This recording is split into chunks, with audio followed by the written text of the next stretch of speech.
سامعین ناظرین، infection control society آپ کی صحت کے لیے اور آپ کی مسائل کو کم کرنے کے لیے مضامین آپ کی سماعت کے لیے پیش کرتی ہے۔ پیپٹک السر کے بارے میں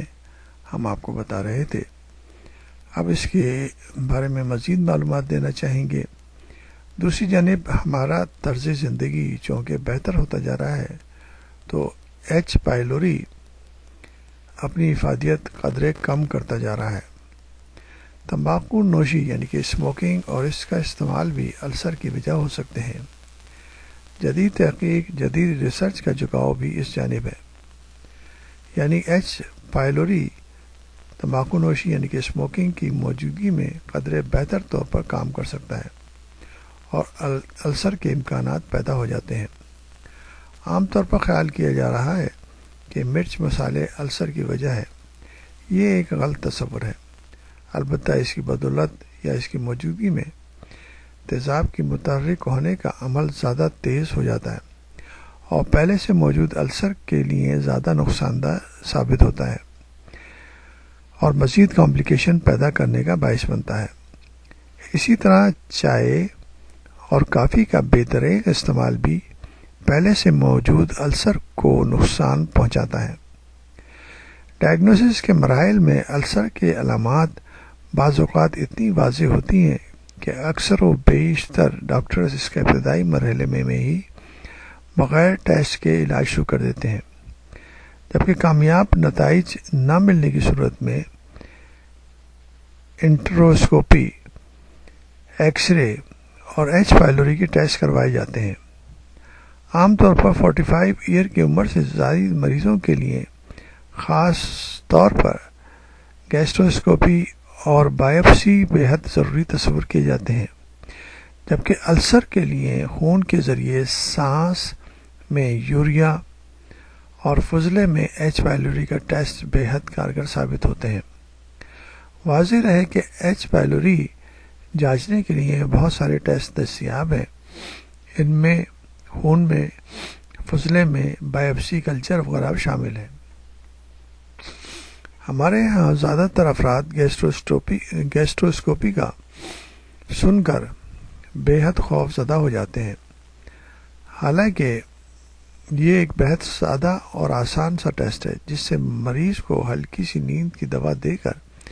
ایک نلکی منہ کے راستے معدے میں داخل کی جاتی ہے اور پھر براہ راست معدے کا فعل دیکھا جاتا ہے، تاہم وہاں سے رطوبت اور بائیوپسی لی جاتی ہے، جبکہ بائیوپسی کے بھی متعلق کئی لف کہانیاں مشہور ہیں۔ بائیوپسی میں ایک نقطے جتنا ٹشو یا معدے کا ٹکڑا لیا جاتا ہے، بلکہ اس سے بھی ذرا کہیں زیادہ بہتر ہوگا کہ یہ آنکھ سے بمشکل ہی دکھائی دیتا ہے، یعنی یہ اتنا چھوٹا ہوتا ہے جسے خوردبین کے ذریعے ہی دیکھ کر نتیجہ اخذ کیا جاتا ہے کہ آیا صرف السر ہے یا صرف پھر کینسر، اس کی ساخت کیا ہے، اس میں ایسے جراثیم موجود ہیں جن کی وجہ سے السر بنا ہے۔ پیٹ کے اوپری حصے میں درد کی موجودگی دیگر بیماریوں کا بھی پتہ دیتی ہے، اس میں گیسٹرائٹس، کینسر، جگر میں چربی، پتے کی پتھری یعنی گال بلیڈر میں سٹونز، لبلبے یعنی کہ پینکریاس کی بہت سی بیماریاں، حتیٰ کہ دل کا درد بھی پیٹ کے اوپری حصے میں ہی ہوتا ہے۔ اس فہرست میں تقریباً 20 کے قریب دیگر بیماریاں شامل ہیں۔ السر کے علاج کے حوالے سے بات کی جائے تو اب اس کا مکمل علاج موجود ہے، جس میں ایسی جدید ادویہ شامل ہیں، یعنی جدید میڈیسن شامل ہیں جن کی بدولت السر کی خرابیاں، پیچیدگیاں اور آپریشن تقریباً معدوم یعنی کہ ختم ہو چکے ہیں۔ ہر سال پوری دنیا میں تقریباً 250,000 اموات معدے کے السر اور اس کی کمپلیکیشن کے باعث ہو رہی ہیں۔ اس کے حوالے سے کی جانے والی ایک تحقیق میں ثابت ہوا ہے کہ شہد جو بے حد طاقتور اینٹی بایوٹک اور اینٹی سیپٹک ہے، وہ السر کے مرض میں بے حد اچھے نتائج دیتا ہے۔ یاد رہے کہ اس تحقیق میں السر کے جرثومے کے ساتھ تقریباً 30 کے قریب دیگر جراثیم بھی 30 کے قریب دیگر جراثیموں کو بھی شامل کیا گیا تھا۔ شہد ان سب کو ختم کر سکتا ہے یا نہیں؟ تو تحقیق سے ثابت ہوا کہ شہد تقریباً تمام جراثیموں کو مارنے کی بھرپور طاقت رکھتا ہے۔ اس لیے شہد کا استعمال اس میں بہت ہی بہتر اور بہت ہی فائدہ مند ہے۔ اب رہا احتیاطی تدابیر کے بارے میں، تو ہم نے آپ کو بتایا ہے کہ کچی سبزیاں کھانے سے جراثیم پیٹ کے اندر پہنچ جاتے ہیں اور وہ السر کی شکایتیں پیدا کرتے ہیں۔ اس لیے ہمارے جیسے ممالک میں جہاں پر ہائیجینک کنڈیشن صحیح نہیں ہے، جہاں پر سبزیاں کھیت کھلیانوں میں